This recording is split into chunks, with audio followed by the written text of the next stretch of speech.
Dipersilakan. Ya, terima kasih Bu Yani.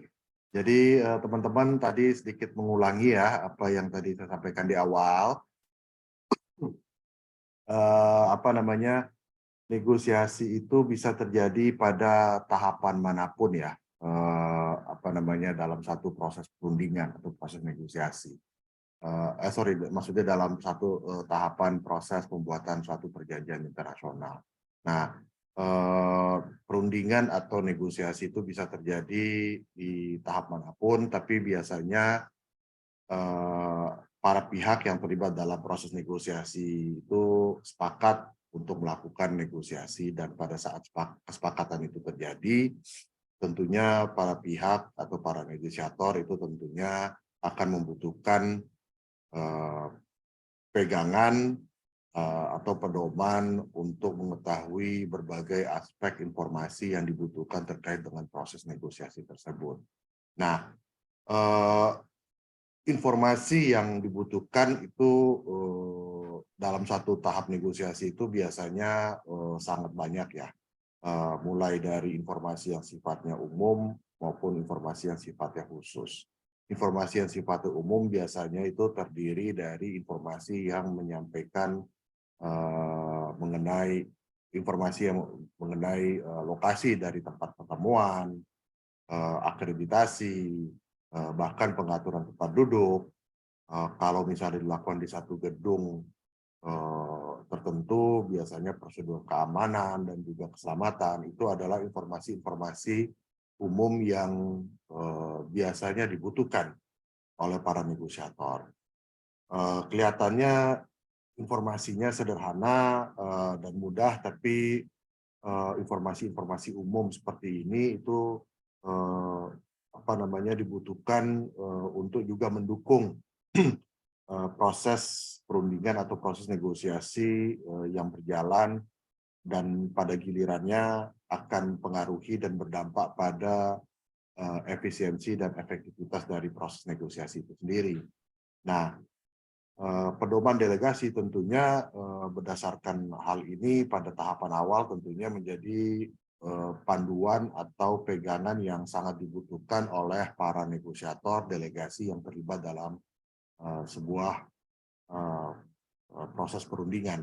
Nah, kalau kita bicara negosiasi yang dilakukan pada tingkatan multilateral atau di kantor suatu organisasi internasional, informasi-informasi yang sifatnya umum ini justru malah akan semakin banyak dibutuhkan oleh para delegasi atau para negosiator.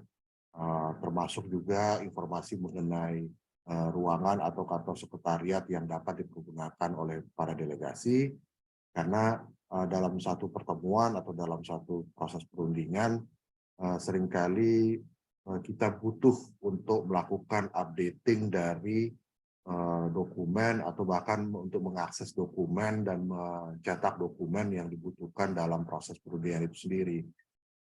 Belum lagi termasuk kalau misalnya kita butuh ruangan untuk melakukan rapat-rapat internal atau short break yang dilakukan di sela-sela pertemuan bilateral atau pertemuan multilateral yang sedang berjalan. Nah, hal ini tentunya menjadi sangat penting, walaupun itu bukan informasi yang substantif, tapi hal-hal seperti ini termasuk juga informasi mengenai catering dan atau restoran, itu akan menjadi satu faktor pengaruh yang sangat besar atau sangat signifikan terhadap kelancaran dari proses perundingan atau proses negosiasi yang dilakukan.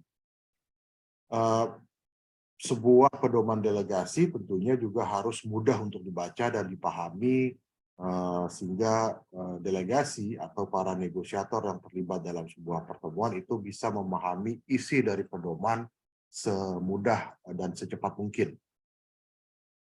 Karena kalau misalnya informasi-informasi yang disajikan di dalam pedoman itu juga terlalu rigid atau terlalu apa namanya, terlalu ruwet gitu ya, itu nanti tentunya delegasi nggak akan mudah untuk memahami aspek teknis dan non teknis dari proses perundingan yang dilakukan di satu tempat.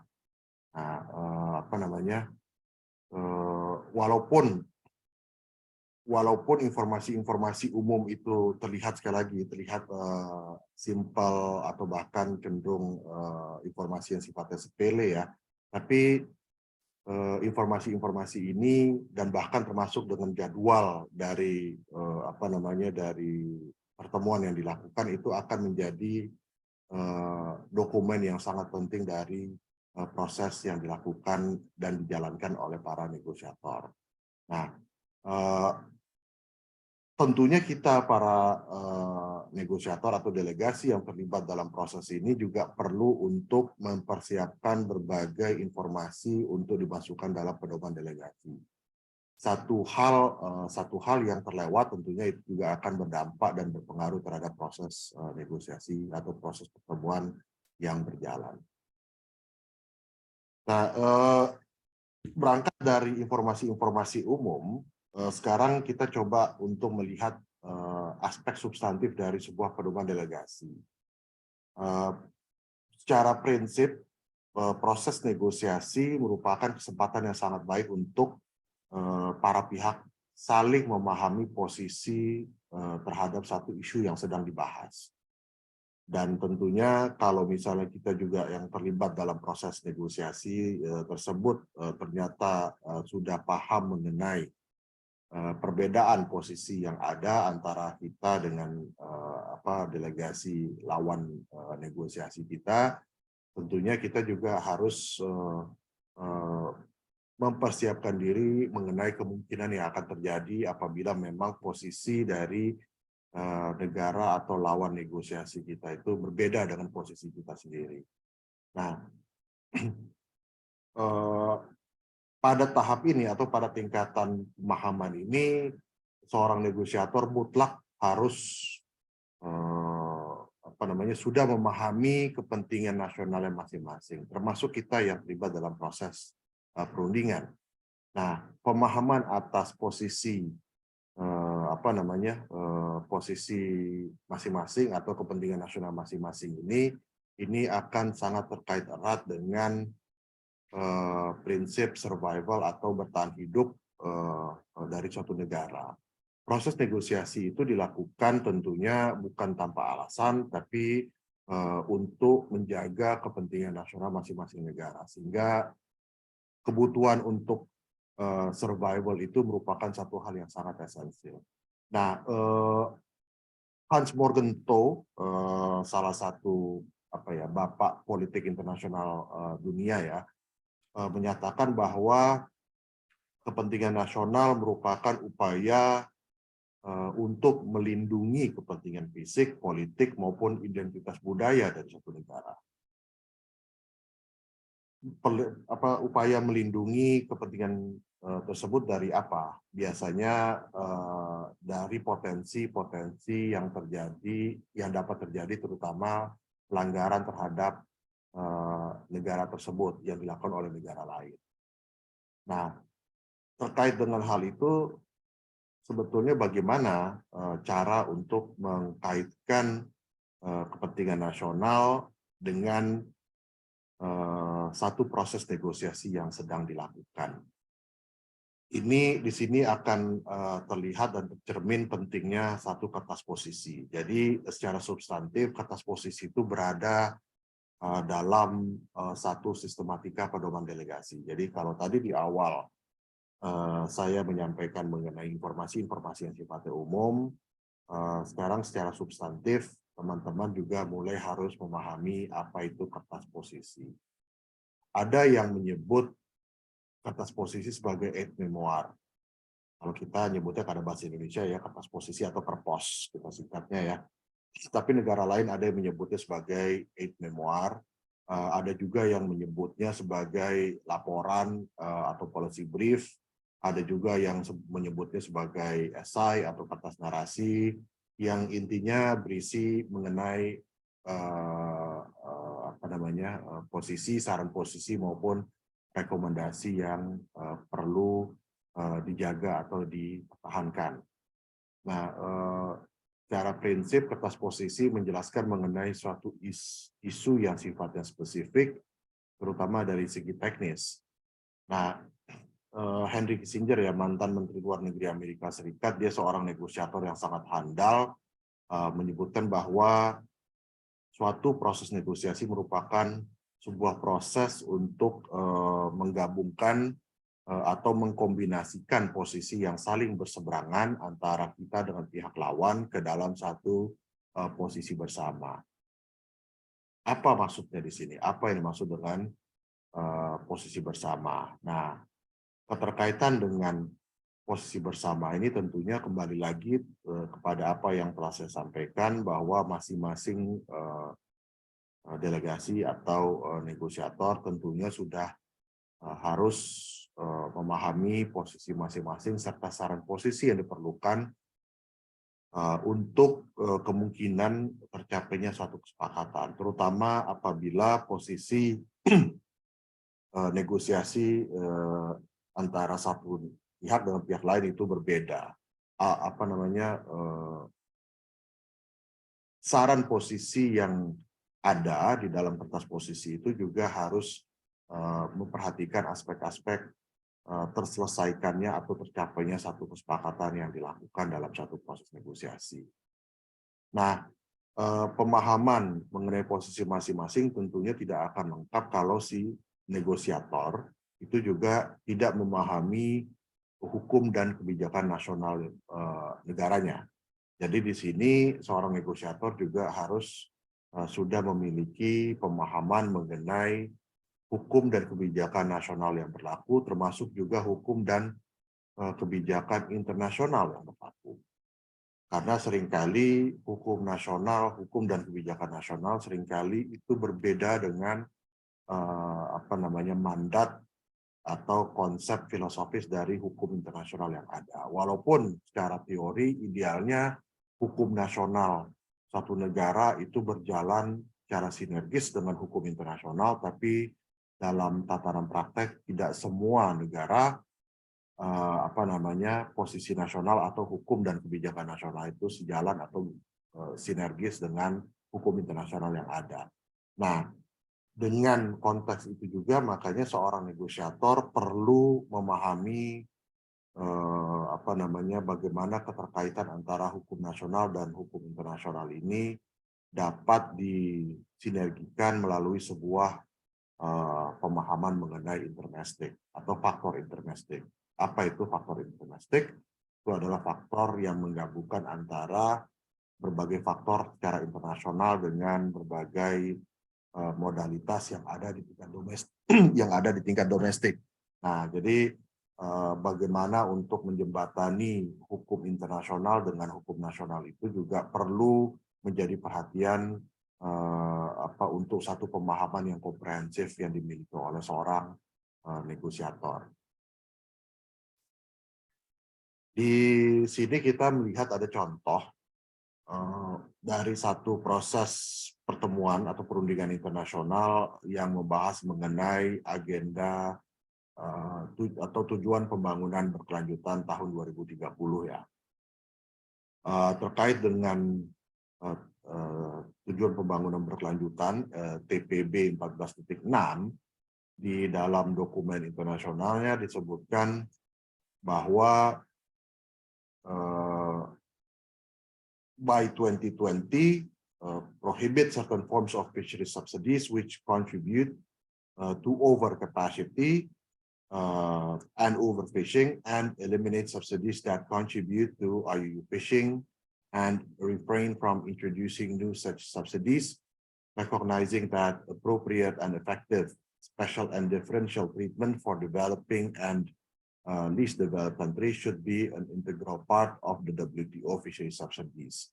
Ini adalah satu statement norma atau mandat yang ada di dalam dokumen TPB 14.6 yang menjadi dasar bagi setiap negara untuk terlibat dalam proses negosiasi yang dilakukan di WTO. Nah, pertanyaannya adalah bagian mana dari norma ini atau mandat ini yang perlu diperhatikan. Kemampuan untuk memahami unsur atau bagian inti dari norma atau mandat dimaksud akan membuat seorang negosiator benar-benar memahami elemen penting yang perlu dilakukan atau perlu dipersiapkan baik secara material atau substansi ya maupun secara formil. Secara material, elemen-elemen dari norma dimaksud akan membuat seorang negosiator mampu untuk mempersiapkan berbagai argumentasi yang disampaikan baik secara filosofis, yuridis, maupun sosiologis di tingkat nasional dan di tingkat internasional. Argumentasi yang bersifat filosofis, yuridis, maupun sosiologis tersebut akan tentunya diterjemahkan ke dalam suatu posisi tawar yang dikenal dengan istilah high call, middle call atau ZOPA, zone of possible agreement, maupun red line atau bottom line. Khusus untuk posisi middle call atau zone of possible agreement tadi ya, di sini setiap negosiator tentunya diharapkan telah mampu untuk merumuskan berbagai alternatif rumusan posisi yang secara internasional dikenal dengan istilah BATNA atau Best Alternative to the Negotiated Agreement. Kemampuan seorang negosiator dalam merumuskan alternatif posisi yang ada dalam suatu proses negosiasi itu biasanya dikenal dengan istilah expanding the pie. Nah, expanding the pie ini merupakan kebalikan dari dividing the pie. Jadi kalau misal teman-teman itu memiliki kue di depan mata kita ya, itu akan lebih baik dibagi-bagi atau diperluas kuenya. Nah, jadi itulah istilah yang seringkali digunakan oleh para negosiator dalam satu proses perundingan untuk mencari alternatif solusi dari satu isu yang berkemungkinan besar posisinya saling berseberangan antara satu negara dengan negara lain. Nah, dalam konteks posisi yang berseberangan dan tidak mungkin ada jalan tengah untuk mengalah, karena satu proses negosiasi yang besok juga akan saya sampaikan, itu kita mengharapkan posisi negosiasi itu akan keluar dengan satu konsep win-win solution ya, bukan win-lose atau zero-sum game. Ya kan, jadi tentunya semua pihak yang terlibat dalam satu proses negosiasi itu masing-masing keluar sebagai pemenang. Jadi tidak ada yang merasa menang, tidak ada yang merasa kalah. Nah, kemampuan negosiator untuk merumuskan alternatif posisi dalam BATNA ini menjadi sebuah sebuah keharusan yang yang sudah perlu dimiliki oleh seorang negosiator. Kemampuan untuk merumuskan alternatif posisi dalam BATNA ini juga diharapkan dapat mencegah proses negosiasi dari satu potensi kebuntuan atau deadlock. Mungkin satu hal yang perlu disampaikan di sini adalah seorang negosiator itu tidak diharapkan jangan memasuki satu proses negosiasi apabila dia atau si negosiator tersebut tidak memahami posisi negaranya atau tidak memiliki rumusan alternatif yang dapat ditawarkan kepada pihak lain. Pihak lawan dalam negosiasi. Kenapa? Kalau misalnya seorang negosiator itu tidak memahami posisi negaranya sendiri dan bahkan tidak memiliki alternatif rumusan posisi yang dapat ditawarkan, tentunya negosiasi tidak akan berjalan secara efektif dan efisien. Nah, kalau kita bicara mengenai pedoman delegasi, terutama di Indonesia, bagaimana sih sebetulnya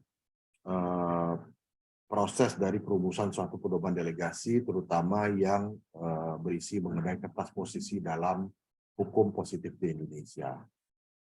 Kita melihat atau kita harus memahami bahwa pengaturan mengenai pedoman delegasi dan kertas posisi itu diatur dalam Undang-Undang Nomor 24 Tahun 2000 mengenai Perjanjian Internasional, di mana pasal 5 ayat 2 dari Undang-Undang Perjanjian Internasional tersebut menyatakan bahwa dalam suatu pembuatan suatu perjanjian internasional, pemerintah harus terlebih dahulu menetapkan posisi pemerintah. Di ayat 3 disebutkan bahwa posisi delegasi harus memuat latar belakang permasalahan, analisa permasalahan baik dari segi politis, yuridis, maupun teknis, serta saran posisi maupun rumusan alternatif penyesuaiannya. Nah, di sini kita bisa lihat bahwa ternyata untuk mengikuti sebuah proses perundingan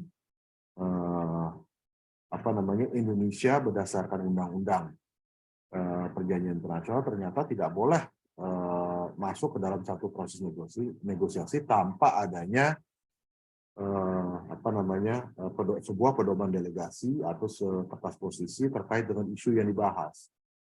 Dan ini merupakan satu norma hukum yang sangat jelas dan sangat tegas, sehingga setiap negosiator itu tentunya tidak bisa tidak memiliki satu dokumen dalam memasuki sebuah proses pertemuan negosiasi atau pertemuan perundingan. Kalau kita lihat Indonesia tadi lewat Undang-Undang Nomor 24 Tahun 2000, pertanyaan selanjutnya adalah bagaimana dengan negara lain, terutama untuk memahami kepentingan nasionalnya. Kalau kita melihat Undang-Undang Perjanjian Internasional tersebut, jelas bahwa kepentingan nasional itu menjadi satu hal yang mutlak dalam sebuah kertas posisi atau pedoman delegasi yang menjadi pegangan bagi seorang negosiator. Nah, kalau negara lain gimana? Apakah negara lain juga menyiapkan kertas posisi atau pedoman delegasi? Nah, kalau pengalaman saya dalam proses pertemuan negosiasi atau pertemuan perundingan di berbagai forum internasional, itu tidak ada satu negara yang tidak memiliki pedoman delegasi. Semua negosiator dari berbagai negara tentunya memiliki dokumen yang mereka bawa ke dalam satu proses negosiasi yang isinya adalah mengenai posisi negaranya masing-masing. Sama atau mungkin hampir sama dengan Indonesia, negara-negara lain memiliki kepentingan nasional yang mereka juga perlu jaga, sehingga tidak ada negosiator yang memasuki satu proses negosiasi tanpa adanya pedoman atau pegangan atau panduan terkait dengan upaya untuk menjaga kepentingan nasional masing-masing. Kalau kita berbicara mengenai posisi kepentingan nasional dalam satu proses negosiasi, itu bagaimana caranya seorang negosiator bisa memahami kepentingan dari negara lain. Bagaimana memahami posisi dari negara lain dalam satu proses perundingan. Nah, ada beberapa indikator yang dapat digunakan, ya paling tidak oleh saya dalam pengalaman saya selama ini, yang dapat digunakan untuk memahami kepentingan nasional dari lawan negosiasi yang dihadapi. Karena tidak mungkin kita juga akan dengan mudah diperlihatkan dokumen yang dibawa oleh negosiator, terutama negosiator lawan. Kita pun tidak diperkenankan untuk memperlihatkan isi dari pedoman delegasi atau kertas posisi kita kepada lawan negosiasi kita.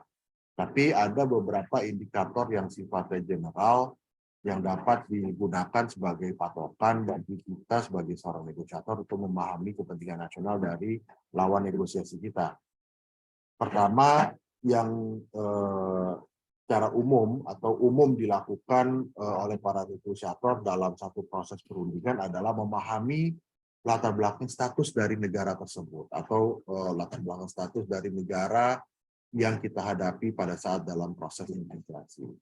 Nah, latar belakang status ini menjadi patokan atau barometer awal untuk memahami apa sih sebetulnya kepentingan nasional negara tersebut.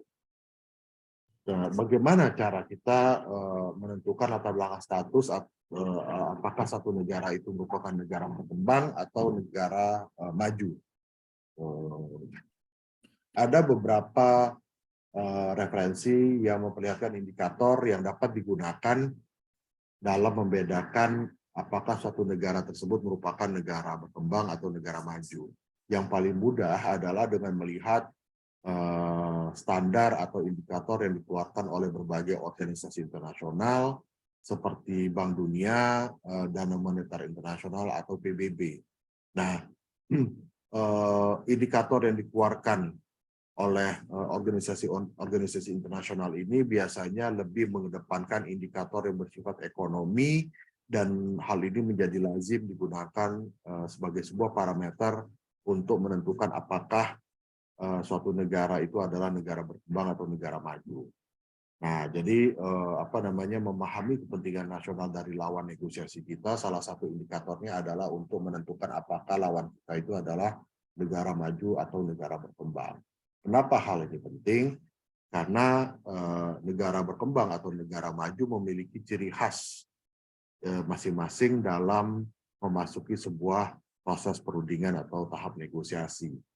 Latar belakang ekonomi dan pembangunan yang berbeda antara satu negara dengan negara lainnya tentunya akan mempengaruhi kepentingan nasional masing-masing. Ya kan, yang pada gilirannya juga akan mempengaruhi bagaimana pendekatan yang digunakan oleh satu negara tersebut dalam satu proses perundingan atau proses negosiasi yang berjalan. Nah, secara umum kebanyakan negara maju lebih menggunakan pendekatan yang bersifat liberalisme atau terbuka ya. Sedangkan kalau negara berkembang, pendekatan yang digunakan seringnya menggunakan pendekatan yang sifatnya proteksi. Nah, walaupun tidak selalu menjadi, walaupun hal ini tidak selalu mutlak ya, artinya bahwa belum tentu semua negara maju itu bersifat terbuka atau liberal, dan belum tentu semua negara berkembang bersifat protektif. Tapi secara umum ciri khas dari negara maju adalah terbuka, lebih terbuka atau lebih liberal, dan negara berkembang cenderung lebih protektif dalam proses negosiasi yang dilakukan. Nah, terkait dengan hal lain untuk membedakan apakah negara ini negara maju dan negara berkembang, sehingga kita bisa memahami apa sebetulnya kepentingan nasional mereka, itu adalah dengan melihat ciri khas dari cara pandang negara tersebut atau lawan bicara dalam atau lawan negosiasi kita dalam pertemuan negosiasi tersebut ya. Kebanyakan negara berkembang itu lebih mengedepankan pandangan yang sifatnya inward looking. Sedangkan kalau negara maju lebih bersifat outward looking.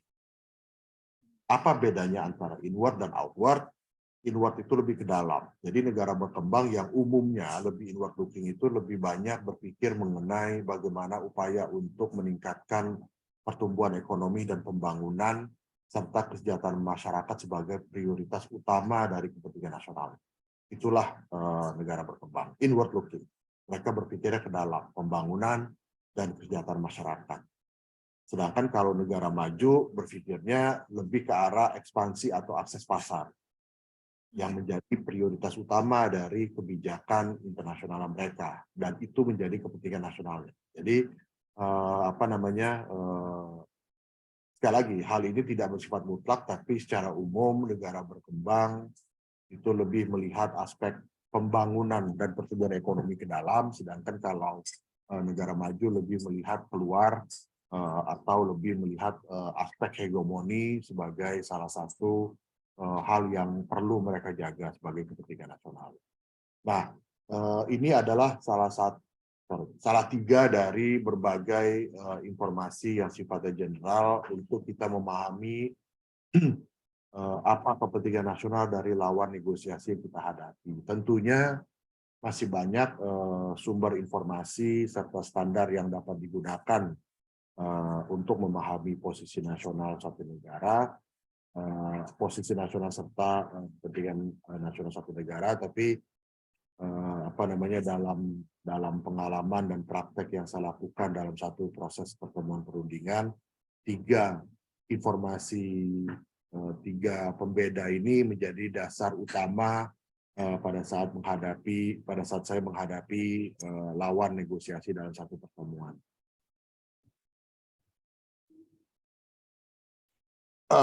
sekarang sebagai sebuah simpulan, pedoman delegasi tentunya memiliki arti penting dan strategis untuk menjaga kepentingan nasional satu negara. Jadi tadi saya sudah sampaikan bahwa setiap negara tentunya tidak ada yang tidak memiliki kepentingan nasionalnya dan tidak ada satu negara yang tentunya tidak menjaga kepentingan nasionalnya. Apakah itu negara maju atau negara berkembang, tentunya setiap negara selalu memiliki kepentingan nasional yang mereka harus jaga. Termasuk juga negara maju seperti contoh ya kita sebut aja Amerika Serikat, mereka pun memiliki kepentingan nasional yang mereka harus jaga. Apalagi negara kayak Indonesia ya yang kepentingan ekonominya masih sangat tinggi, sehingga banyak sekali aspek kepentingan nasional yang kita perlu perhatikan dan perlu kita jaga. Nah, pedoman delegasi berfungsi untuk mempermudah keikutsertaan dari delegasi atau negosiator dalam satu proses negosiasi dengan mengedepankan keseragaman sebagai hasil dari koordinasi yang baik yang dilakukan di antara para pemangku kepentingan yang terkait. Jadi sebagai sebuah pedoman, tentunya pedoman delegasi khususnya bagian mengenai batas posisi itu merupakan salah satu aspek yang mempermudah kelancaran dari proses negosiasi. Nah, dari simpulan ini sebetulnya ada satu pertanyaan yang muncul. Apakah kepentingan nasional sama dengan kedaulatan negara? Nah, teman-teman kan ini kan semuanya adalah mahasiswa hukum internasional. Tentunya sangat memahami mengenai kedaulatan negara. Baik dari sisi teori secara politik maupun secara teori dari sisi hukum, teori negara, apakah kepentingan nasional sama dengan kedaulatan negara? Ini adalah pertanyaan yang muncul dan perlu dijawab. Kenapa? Karena kalau kita memahami apakah kepentingan nasional sama dengan kedaulatan negara, artinya bahwa seorang negosiator dan pedoman delegasi atau dokumen yang dibawa dalam proses perundingan negosiasi tersebut tentunya tidak boleh merugikan negara. Nah, kenapa hal ini penting? Besok saya akan jelaskan. Bukan hanya terkait hukum internasional aja, tapi juga ada kaitan dengan hukum nasional, terutama aspek pidana. Sebuah proses negosiasi apabila merugikan kepentingan negara itu dapat dipidana. Siapa yang dipidana? Negosiatornya. Wakil pemerintah yang mengikuti proses perundingan tersebut. Nah, jadi mungkin bagi teman-teman perlu untuk menjawab apakah kepentingan nasional sama dengan kedaulatan negara.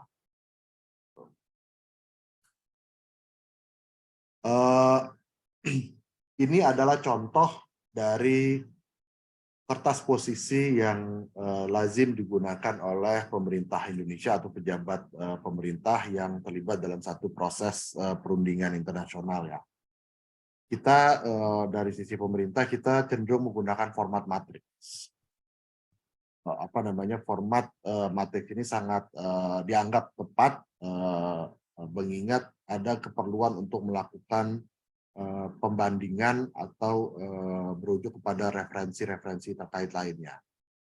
Ya kan, jadi kalau kita lihat di sebelah kiri itu adalah rumusan dari teks yang dibahas, di tengah itu merupakan referensi terhadap hukum dan kebijakan di tingkat domestik, dan kemudian di sebelah kanan itu adalah rumusan posisi Indonesia dan alternatif rumusan posisi Indonesia. Nah, jadi proses pembandingan antara matriks kiri dengan matriks kanan itu menjadi salah satu kelaziman yang dilakukan oleh pemerintah dalam memasuki sebuah tahapan perundingan atau tahapan negosiasi. Ini yang disebut dengan kertas posisi yang berada dalam sebuah pedoman delegasi. Hal ini dianggap lazim karena umumnya para negosiator yang tentunya akan membutuhkan referensi yang cukup banyak, itu dengan mudah melakukan verifikasi dan validasi terhadap rumusan teks yang ditawarkan dibandingkan dengan berbagai referensi terkait hukum dan kebijakan di tingkat domestik. Dan hal ini juga akan tentunya mempermudah dan memperlancar serta mempercepat proses negosiasi yang dilakukan. Nah, ini kertas posisi atau matriks kertas posisi seperti ini lazimnya digunakan dalam satu proses pembuatan perjanjian internasional karena satu kata yang berbeda aja itu dampaknya sangat besar terhadap satu negara. Jadi kenapa matriks ini sekali lagi yang lebih lazim digunakan untuk mempercepat dan mempermudah para negosiator dalam memahami isu yang sedang dibahas atau isu yang berjalan. Tapi ada bentuk lain yang digunakan sebagai kertas posisi, tapi sifatnya lebih less legally binding. Karena kalau dalam perjanjian internasional diharapkan hasil dari penyelesaian perundingan tersebut akan mengikat atau legally binding ya bagi para pihak yang terlibat dalam negosiasi. Tapi kalau pertemuan negosiasi atau perundingan internasional itu less legally binding, biasanya kertas posisi itu langsung dalam bentuk teks seperti ini ya. Dan biasanya catatan yang digunakan sebagai pedoman bagi para delegasi umumnya dicantumkan dalam bentuk footnote. Jadi untuk wording-wording yang dianggap itu tidak sesuai atau tidak sejalan dengan kepentingan nasional, itu biasanya ada catatan di footnote-nya. Itu juga akan memberikan kemudahan bagi para negosiator yang terlibat dalam satu proses perundingan. Nah, format ini biasanya yang tadi saya sampaikan dampaknya adalah less legally binding, ya kan, sehingga tidak perlu berbentuk matriks dengan mencantumkan informasi-informasi pembanding terkait lainnya. Ini cukup untuk memberikan satu penjelasan kenapa Indonesia setuju untuk satu wording ini atau kenapa Indonesia tidak setuju untuk satu wording ini, disampaikan dalam bentuk catatan di dalam footnote. Sampai sini ada yang mau bertanya? Luar biasa. Langsung ada 2 penanya, dipersilakan langsung. Ya. Saya stop share dulu ya, nggak kelihatan soalnya. Oke, silakan. Ya, silakan. Ya, terima kasih Pak Roy. Jadi, perkenalkan saya ingin mengajukan pertanyaan. Boleh agak besaran sedikit nggak suaranya ya? Atau sebelah sini. Dekat dengan laptopnya. Kalau suara saya jelas, Pak Roy? Jelas, Bu Yani. Oke, berarti harus ke saya.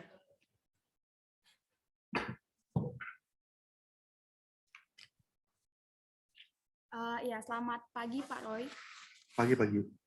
Ya, jadi saya ingin bertanya mengenai alternatif posisi. Jadi sebenarnya kan penentuan posisi sebuah negara itu kan sudah tergantung dari bagaimana bagaimana latar belakang suatu negara, lalu kepentingan negara, lalu kemudian tadi Pak Roy katakan bahwa dalam suatu negosiasi itu harus ada alternatif posisi. Nah, maksud dari alternatif posisi ini apakah posisinya nantinya akan berubah? Lalu kalau misalnya posisinya berubah itu apakah kepentingan nasional juga berubah lalu atau bagaimana ya, Pak? Terima kasih. Oke. Tadi siapa namanya ya? Ila. Dila. Ila. Oh, Ila. Oke, makasih Ila pertanyaannya. Tadi yang yang saya sampaikan adalah bahwa seorang negosiator itu harus memahami kepentingan nasionalnya. Kalau kepentingan nasionalnya itu adalah A, ya kan, artinya dia harus menyiapkan berbagai posisi yang terkait ya dengan kepentingan nasionalnya. Nah, posisi yang disiapkan itu ada yang sifatnya high call, artinya bahwa itu adalah kondisi ideal yang diharapkan dari suatu proses negosiasi. Tapi juga seorang negosiator itu juga harus memahami red line atau bottom line. Itu adalah posisi yang tidak boleh dilanggar. Jadi A itu ada A aksen, ada A aksen 2. Jadi posisi yang tertinggi atau posisi ideal itu yang disebut dengan high call. Ya kan? Kemudian posisi yang tidak boleh dilanggar itu yang disebut dengan red line atau bottom line. Nah, antara posisi ideal dengan posisi yang paling mendasar tadi, ya kan, itu sebetulnya memberikan ruang untuk alternatif posisi yang disebut dengan middle call atau ZOPA ya tadi ya kalau saya sampaikan ya. Zone of possible agreement, di mana di situ kalau dalam teori negosiasi disitulah yang namanya BATNA, best alternative to the negotiated agreement, best alternative text to the negotiated agreement. Nah, jadi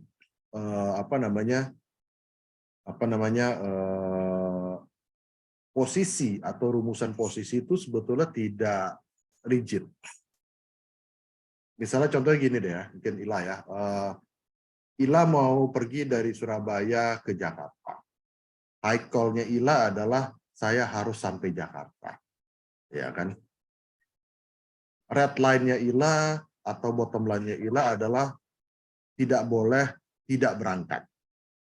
Jadi dalam satu periode tertentu Ila harus ke Jakarta dan tidak boleh tidak berangkat. Nah, pertanyaan selanjutnya adalah middle call-nya Ila itu apa? Ya kan, berangkat dari Surabaya ke Jakarta, mampir ke Bandung. Itu adalah middle call. Idealnya Ila ke Jakarta akan tercapai. Tapi harus sesuai dengan negosiasi dan sesuai dengan kesepakatan harus mampir dulu ke Bandung. Ila akan mendapatkan apa yang Ila harapkan ke Jakarta, ya kan? Tapi Ila tidak melanggar komitmen diri sendiri dengan diem aja di Surabaya. Toh Ila akan bergerak dari Surabaya menuju Jakarta, tapi harus mampir ke Bandung karena itu adalah hasil dari kesepakatan negosiasi. Jadi mampir ke Bandung itu adalah sebuah middle call, di mana nanti lawan bicara berharap bahwa Ila bisa mampir ke Bandung itu akan memberikan sebuah kenyamanan bagi lawan negosiasinya Ila gitu ya. Sehingga semua orang akan mendapatkan apa yang diinginkan. Ila bisa nyampe ke Jakarta, tapi lawan negosiasi Ila juga tahu Ila akan ke Bandung ketemu sama mereka. Jadi everybody wins. Tapi kalau Ila akhirnya mau berangkat ke Jakarta lewat lawan negosiasi bilang nggak boleh, artinya ya itu Ila nggak dapat apa yang Ila inginkan gitu ya. Tapi dengan pergi ke Jakarta lewat Bandung itu sebetulnya adalah satu proses negosiasi yang dilakukan sehingga masing-masing pihak dalam negosiasi itu mendapatkan apa yang mereka inginkan.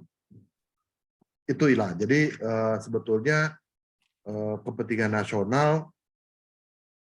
nasional dari satu negara itu tidak serta-merta dilanggar dengan adanya alternatif rumusan posisi yang terkait lainnya. Itu yang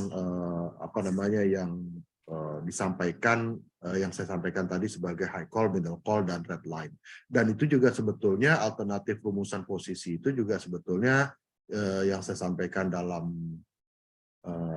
penjelasan di awal tadi itu sejalan dengan norma yang terdapat dalam pasal 5 ayat 3 Undang-Undang Perjanjian Internasional memuat posisi sebuah pedoman delegasi itu memuat posisi saran posisi dan penyesuaian. Penyesuaian ini adalah alternatif rumusan posisi penyesuaian itu. Jadi dalam hukum positif di Indonesia pun Undang-Undang Nomor 24 Tahun 2000 itu juga memberikan ruang untuk adanya alternatif rumusan posisi yang dapat disampaikan dan digunakan oleh para negosiator dalam satu proses perundingan. Itu ya Ila ya. Menjawab nggak pertanyaannya? Sangat menjawab Pak, terima kasih banyak. Oke. Terima kasih banyak Pak Roy atas jawaban yang luar biasa jelas. Saya mengundang penanya kedua untuk mengajukan, silakan move forward.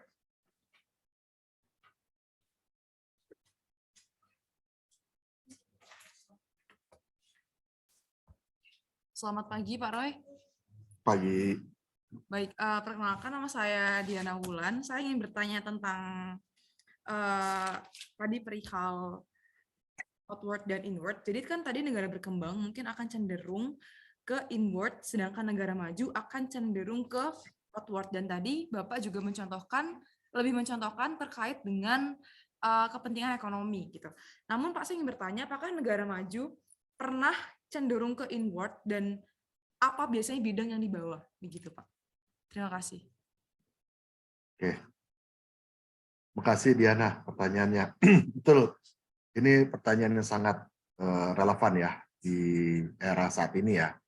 Tadi juga saya sampaikan bahwa indikator-indikator mengenai latar belakang satu negara itu memang menjadi indikator awal walaupun tidak mutlak dan tidak 100% ya. Tapi itu merupakan indikator awal yang dapat kita gunakan untuk memahami apakah lawan negosiasi kita itu berasal dari satu negara dengan latar belakang status ekonomi negara maju atau latar belakang status ekonomi negara berkembang. Umumnya negara berkembang lebih inward looking dan umumnya negara maju lebih outward looking. Itu adalah satu kondisi yang sangat sangat general. Walaupun it's not always the case. Jadi pertanyaan Diana tadi memang sangat relevan karena di era saat ini justru malah kecenderungan itu malah memperlihatkan sebaliknya. Negara maju sekarang banyak yang lebih inward looking loh dibanding negara berkembang yang sekarang lebih agresif untuk outward looking. Contohnya ya Tiongkok, ya kan, Cina, ya kan, nggak boleh kita nyebut Cina, kita harus nyebut Tiongkok, tapi nggak apa-apa lah ya, hanya untuk kepentingan kelas ini kita nyebut Cina lah ya. Cina itu kan negara berkembang, tapi dalam prakteknya, ya kan, kepentingan nasional Cina saat ini itu outward looking. Kenapa? Dia ingin tanamkan hegemoni ke berbagai negara, ke berbagai wilayah. Itu merupakan sebuah implementasi kebijakan luar negeri yang umumnya dilakukan oleh negara maju. Cina yang masih negara berkembang, walaupun banyak juga yang sekarang mempermasalahkan Cina sebagai negara yang bukan lagi negara berkembang, tapi negara maju. Tapi indikator ekonomi yang dimiliki oleh berbagai organisasi internasional terhadap Cina tetap memperlihatkan bahwa Cina adalah negara berkembang. Belum graduate atau belum lulus menjadi negara maju. Jadi secara indikator ekonomi mereka masih negara berkembang, tapi implementasi kebijakan luar negeri yang diterapkan adalah outward looking. Mereka tanamkan investasi mereka di mana-mana, ya kan? Mereka ingin mengamankan akses pasar produk-produk mereka, terutama ke wilayah Afrika dan Asia Selatan ya. Kalau teman-teman lihat bagaimana hegemoni kebijakan ekonomi luar negeri Cina di tingkat global ya, mereka sangat agresif terhadap pengamanan akses pasar, market akses berbagai produk mereka di luar negeri. Jadi itu adalah satu bentuk konkret bahwa tidak semua negara berkembang saat ini inward looking. Tapi di sisi lain, sebelum ini saya mau menegaskan kembali bahwa indikator ekonomi yang dikeluarkan oleh berbagai organisasi internasional terhadap Cina menunjukkan bahwa mereka masih berstatus negara berkembang. Bayangkan dengan GDP Cina saat ini dibagi dengan sekitar 1,5 miliar penduduk mereka, ya kan, GDP per kapitanya masih cukup rendah. Ya kan, sehingga indikator ekonomi tersebut memasukkan Cina itu masih berada pada tahapan sebagai negara berkembang, belum sebagai negara maju. Sama dengan Indonesia, kita dibilang bahwa kita anggota G20, GDP kita itu masuk dalam 1 trillion club, 20 biggest countries in the world gitu ya. Tapi GDP kita dibagi 275 juta penduduk, sehingga per kapitanya GDP kita tuh hanya sekitar $4.000. Cina juga begitu. Walaupun GDP growth-nya mereka mungkin lebih dari 1 triliun dolar ya, mungkin sekitar 1,4 atau 1,6 triliun dolar, tapi mereka dibagi dengan 1,5 miliar penduduk. Jadi GDP per kapitanya sangat rendah. Hal inilah yang akhirnya secara akuntansi, secara matematika mengharuskan indikator ekonomi yang dikeluarkan oleh berbagai organisasi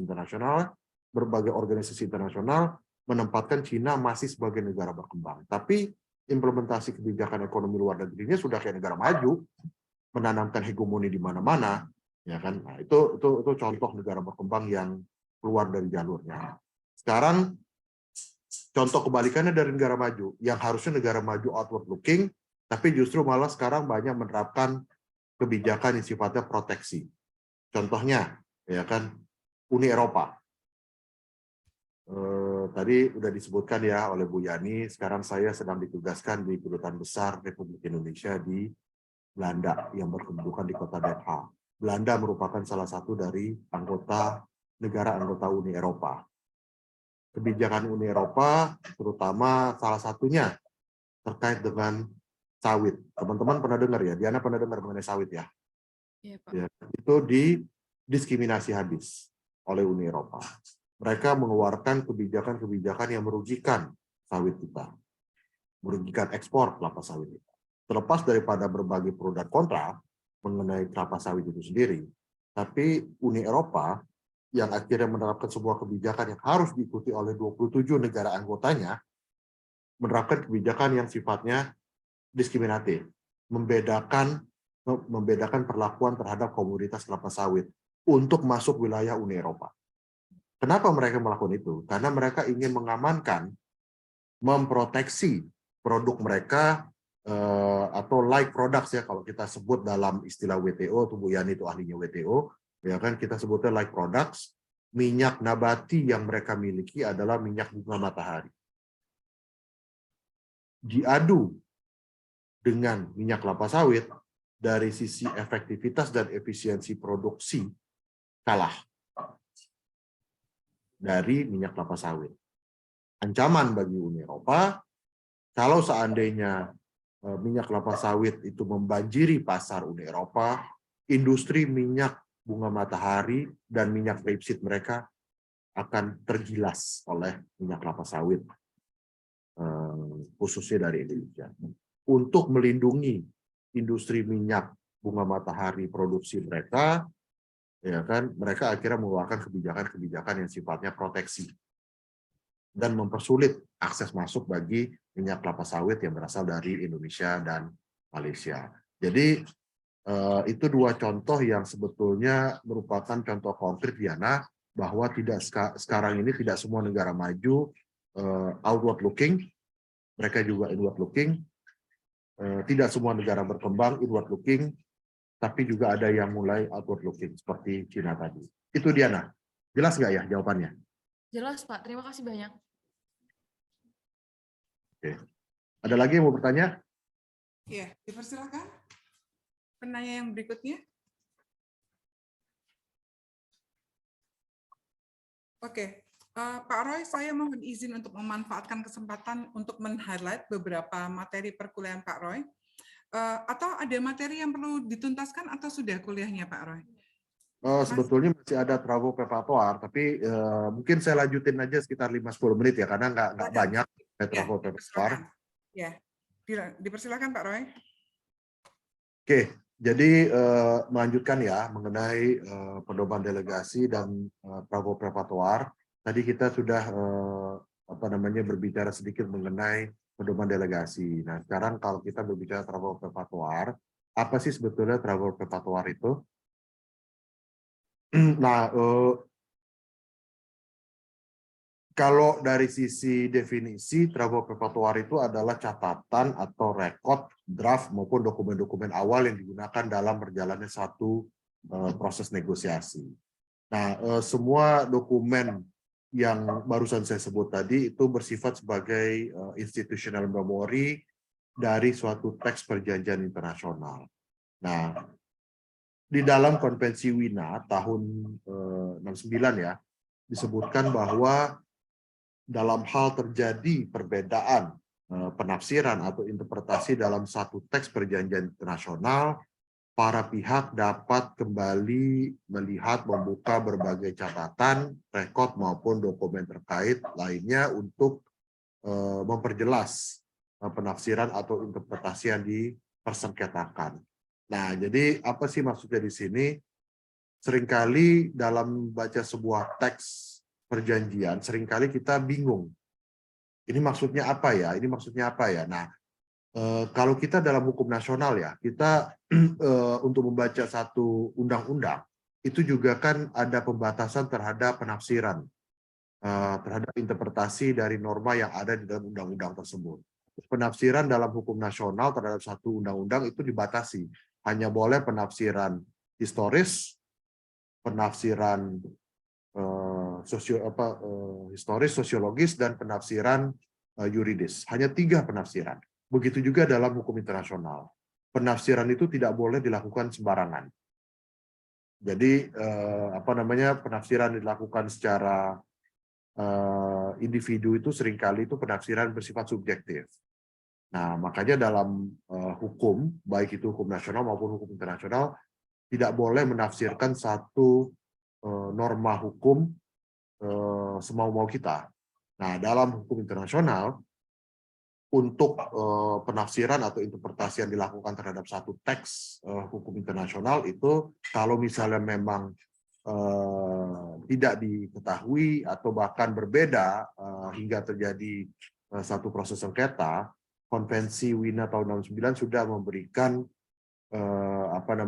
instruksi dan arahan yang jelas bahwa penafsiran atau interpretasi dari satu rumusan teks hukum internasional itu dapat membuka kembali atau harus, kalau bahasa saya harus malah ya, harus membuka kembali catatan, rekod maupun dokumen-dokumen yang terkait lainnya dalam proses negosiasi yang berjalan. Artinya bahwa ada catatan yang yang disimpan sehingga kedepannya rumusan teks itu bisa diinterpretasikan sebagaimana maksud awal ya.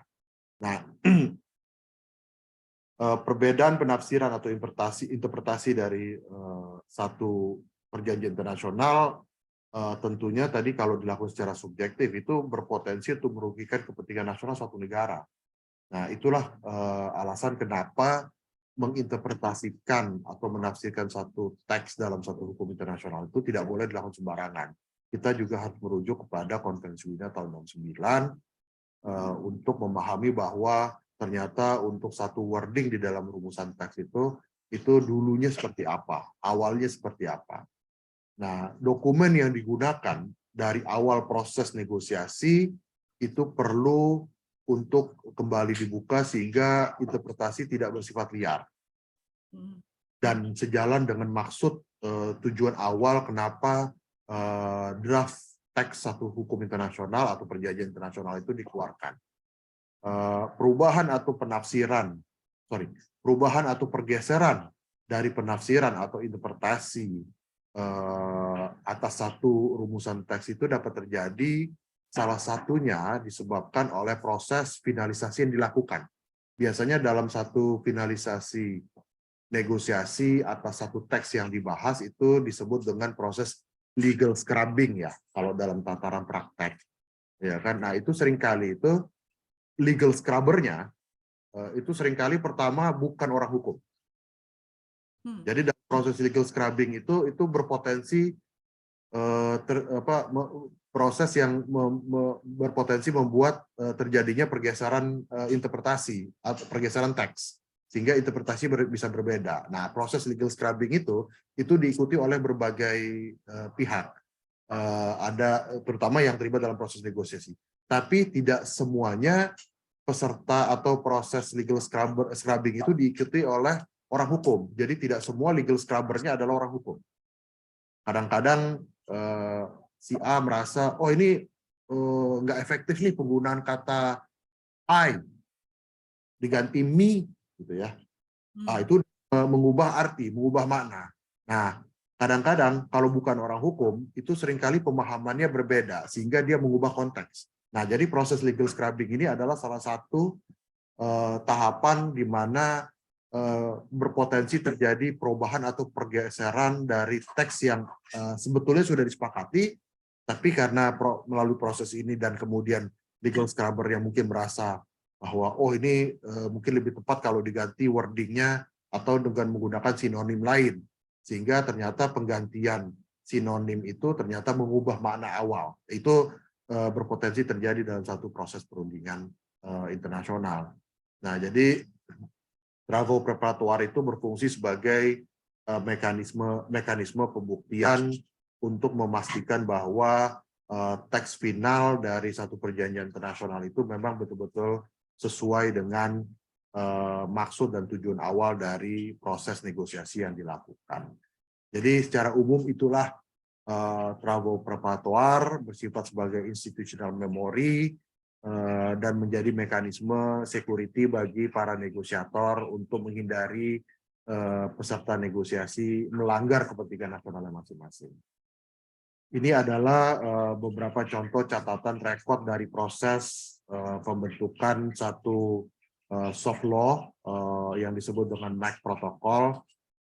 MAC Protocol itu adalah protokol keempat dari Konvensi Cape Town mengenai alat-alat bergerak ya, di mana dari awal dari draft usulan atau draft proposal yang disampaikan, kemudian dibahas adanya catatan, masukan, perubahan, itu semua ditandai dengan dengan warna teks yang berbeda, bahkan tidak boleh di-delete dari kertas.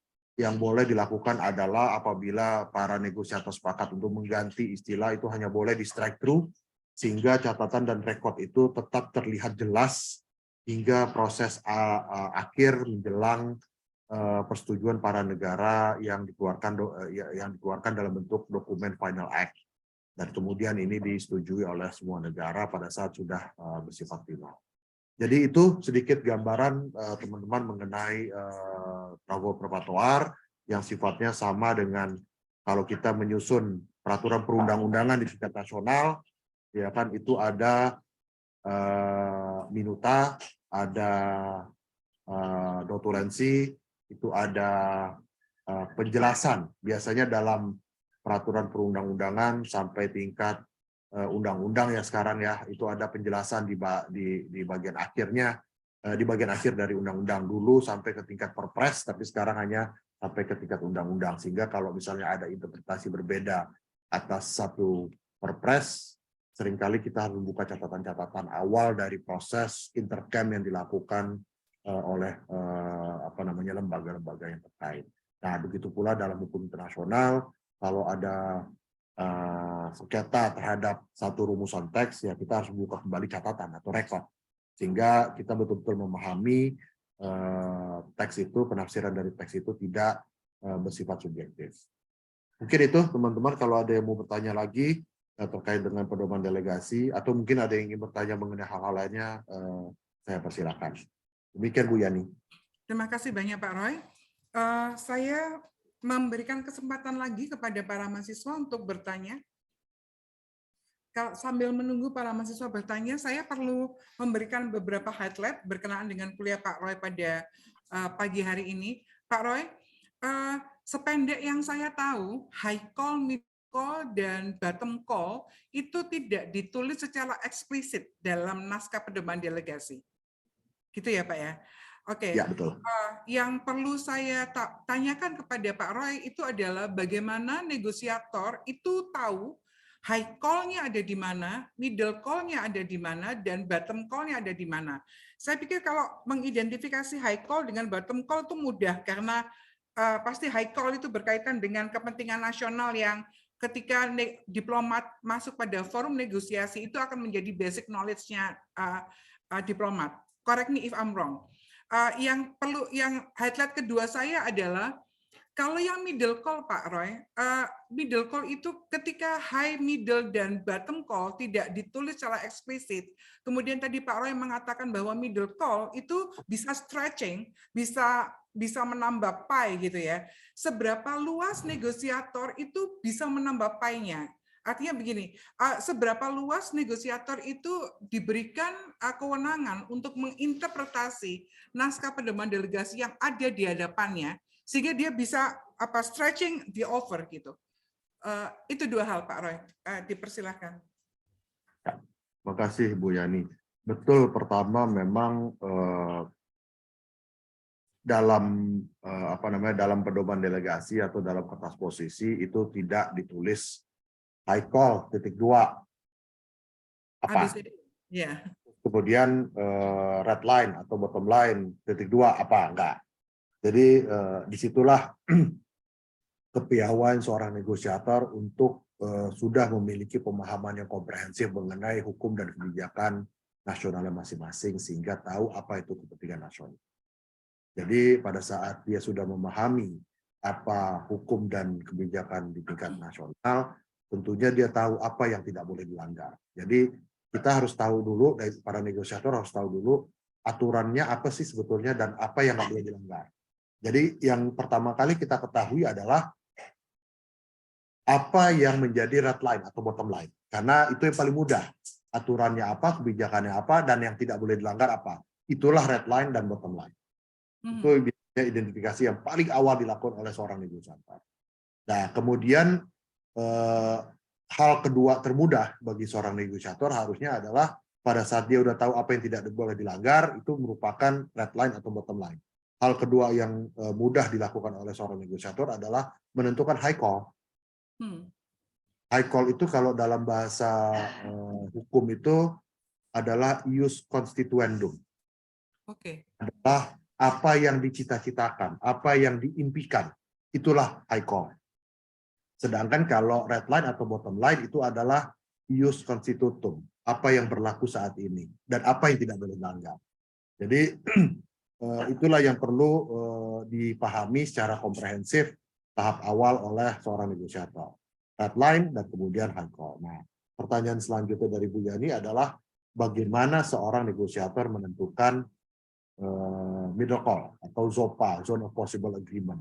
Itu membutuhkan keterampilan tambahan untuk memahami kepentingan nasional dari lawan negosiasi kita. Kita nggak akan bisa menyiapkan alternatif rumusan middle call atau ZOPA tadi ya, atau BATNA tadi, kalau kita nggak tahu kepentingan nasional dari lawan negosiasi kita. Kalau kita ingin mengetahui kepentingan nasionalnya, ya kita juga nggak mungkin diperlihatkan Mr. Roy Wahab, this is our national position. Nggak mungkin kita diperlihatkan secara gratis oleh mereka. Kita pun tidak boleh memperlihatkan posisi kita pada lawan negosiasi kita. Nah, indikator tadi yang tadi dari pertanyaan siapa? Diana tadi ya. Indikator-indikator mengenai latar belakang status itulah yang bisa dijadikan patokan awal untuk memahami kira-kira apa sih kepentingan nasional dari lawan negosiasi kita, latar belakang status negara, inward looking, outward looking. Nah, dengan informasi awal begitu kita bisa melakukan pembandingan bahwa oh ternyata kepentingan nasional kita ya kan seperti ini, oh kepentingan nasional mereka seperti ini. Disitulah kita akhirnya bisa berimajinasi dan berinovasi atau berimprovisasi untuk menyiapkan rumusan alternatif yang tidak melanggar aturan nasional kita atau ius constitutum yang masih on the right track menuju ius constituendum tadi atau high call, tapi berpotensi untuk diterima oleh lawan negosiasi kita karena kita juga tahu bahwa kepentingan nasionalnya adalah outward looking misalnya. Nah, jadi kita tidak akan sebagai negosiator tidak akan bisa menyiapkan rumusan alternatif middle call kalau kita tidak memahami kepentingan nasional lawan negosiasi kita. Jadi kita harus memiliki keterampilan tambahan, paling tidak memiliki kemampuan untuk berimajinasi terkait kira-kira kepentingan nasional mereka apa ya. Nah, kalau kita sudah bisa berimajinasi mengenai kepentingan nasional mereka, dan kita tentunya juga sudah harus tahu kepentingan nasional kita bisa menciptakan atau berimprovisasi menciptakan rumusan alternatif teks yang lain. Nah, tapi rumusan itu bukan serta-merta bisa langsung ditawarkan. Negosiator itu juga terdiri dari beberapa jenis negosiator. Besok saya akan sampaikan, ada negosiator yang bersifat distributif, ada negosiator yang bersifat atributif. Negosiator yang bersifat distributif, dia tidak serta-merta bebas untuk menyampaikan alternatif rumusan posisi yang ditawarkan kepada negosiator, karena dia harus mendapatkan persetujuan dari instansi, lembaga, kementerian teknis terkait dulu. Dan rumusan posisi tersebut kembali lagi berdasarkan Undang-Undang Perjanjian Internasional itu harus disetujui oleh Menteri Luar Negeri. Jadi negosiator pun ada batasan-batasannya tergantung dari tipe atau jenis negosiator seperti apa dari seorang negosiator tersebut. Mungkin itu Bu Yani. Terima kasih banyak Pak Roy. Saya hanya sekali lagi meng-highlight, jadi semua materi yang bisa ditawarkan oleh negosiator di dalam negosiasi, itu yang middle call, itu semuanya tersedia di pedoman delegasi kan ya Pak? Hanya kita mencoba merumuskannya kembali dalam entah dalam catatan atau apa yang akan dinegosiasikan. Karena gini, saya berpikir setelah kuliah ini, maka tugas untuk para mahasiswa adalah dari pedoman delegasi yang dibuat, mereka harus menyusun high call-nya apa, middle call-nya apa, bottom call-nya apa gitu. Nah, kalau dalam tataran praktis, ketika negosiator, diplomat itu menerima pedoman delegasi, maka kemudian ketika dia akan bernegosiasi, maka yang harus dia assuming mereka sudah tahu high call, sudah tahu bottom call, hanya yang bisa dimainkan kan yang di middle call ya Pak Roy ya. Sehingga assuming setelah membaca pedoman delegasi, maka tugas berikutnya itu adalah mengidentifikasi middle call-nya. Seperti itu atau bagaimana Pak? Betul. Walaupun tidak 100% mutlak seperti itu Bu Yani, karena kadang-kadang dalam proses negosiasi tentunya para negosiator itu yang disampaikan, yang ditawarkan dalam satu proses negosiasi tentunya high call dulu. Apa kita cita-citakan dulu, ya kan? Kalau misalnya memang high call tersebut ditolak oleh lawan negosiasi kita, barulah kita turunkan sedikit demi sedikit. Itulah perlunya middle call atau ZOPA tadi ya. Nah, tapi dalam satu proses itu inilah dinamika proses negosiasi. Kadang-kadang pada saat kita mulai proses perundingan, kita menyampaikan high call kita menyampaikan apa yang kita mimpikan, yang kita cita-citakan, ternyata lawan bicara kita menerima. Ya sudah, negosiasi, gitu kan? Artinya bahwa mereka dalam posisi yang sangat lemah, yang high call kita aja diterima misalnya. Walaupun mayoritas high call yang kita sampaikan pasti ditolak. Tapi ada aja tuh 1-2 occasion negosiasi, kita baru mulai negosiasi, kita menyampaikan high call, tiba-tiba diterima. Kita juga kaget tuh, negosiator gitu kan. Ya sudah, kalau misalnya memang high call kita sampaikan dan langsung diterima, ya selesai negosiasi, kita mendapatkan apa yang kita mau. Dan mereka menerima pun bukan berarti mereka kalah, mungkin mereka sendiri bukan posisi yang mereka kejar, tapi tanda tangan untuk bekerja sama dengan Indonesia, itu yang mereka kejar. Jadi bukan posisinya yang mereka kejar, tapi keberadaan dokumen yang ditandatangani antara negara tersebut dengan Indonesia itu sudah merupakan sebuah achievement bagi mereka. Jadi pada saat kita menyampaikan high call, mereka tidak tawar, mereka tidak negotiate, ya sudah, selesai, singkat negosiasi. Tapi itu 1-2 kasus. Umumnya negosiasi itu memang pada saat kita menyampaikan high call kita ditolak. Negosiator lawan pun menyampaikan high call mereka kepada kita pun kita tolak. Nah, di situ terjadi momen dan ruang untuk bernegosiasi yang kemudian menghasilkan rumusan-rumusan alternatif. Disitulah yang namanya middle call atau ZOPA, Zone of Possible Agreement, dan itu dituangkan biasanya dalam teori negosiasi lewat BATNA. Ya kan? Nah, di situ kita juga perlu untuk menyiapkan beberapa skenario. Skenario A di middle call-nya, skenario B, skenario C. Apapun dan berapapun skenario yang kita siapkan di dalam middle call, tentunya tidak boleh melanggar red line atau melanggar bottom line yang merupakan norma positif dari hukum yang berlaku di Indonesia. Jadi kita boleh menyiapkan beberapa rumusan atau skenario untuk middle call, tapi memastikan bahwa tidak melanggar hukum dan kebijakan nasional kita. Mungkin itu, Bu. Luar biasa. Pak Roy, kita masih punya satu tatap muka lagi besok. Materinya besok itu adalah negosiasi, dan tentu saja beberapa pertanyaan yang sekiranya tersisa hari ini yang belum bisa kita komunikasikan. Mengingat tadi pagi kita ada sedikit turbulensi perkara ruangan, maka mungkin bisa dibilas lagi pada pertemuan besok. Terima kasih banyak Pak Roy atas kuliah umum yang luar biasa. sangat dalam, sangat luas. Para mahasiswa sekalian, Pak Roy ini setiap semester memberikan kuliah umum, dan setiap kuliah umum saya selalu menunggu beliau untuk mendengarkan beliau. Luar biasanya setiap kali kuliah itu selalu saja ada hal baru yang beliau sampaikan, karena Pak Roy sangat update. Jadi apa yang barusan saja yang beliau sampaikan berkenaan dengan Mopar something itu tidak disampaikan semester yang lalu. Mungkin karena ini adalah pengalaman barunya Pak Roy. Terima kasih banyak Pak Roy sudah demikian generous membagikan ilmu dan pengetahuan bagi kami. Semoga yang disampaikan Pak Roy bermanfaat. Sekali lagi terima kasih. Kita ketemu lagi besok Pak Roy. Saya sudahi perkuliahan pada hari ini karena kita mahasiswa sudah ada kuliah berikutnya. Baik Pak Roy, terima kasih banyak. Mahasiswa sekalian, terima kasih sudah dengan sabar, tabah, dan tekun mengikuti kuliah pada pagi hari ini. Kita jumpa lagi besok. Wassalamualaikum warahmatullahi wabarakatuh. Waalaikumsalam warahmatullahi wabarakatuh. Makasih Bu Yani, makasih teman-teman. Sama-sama Pak Roy. Mari. Bye-bye. Bye.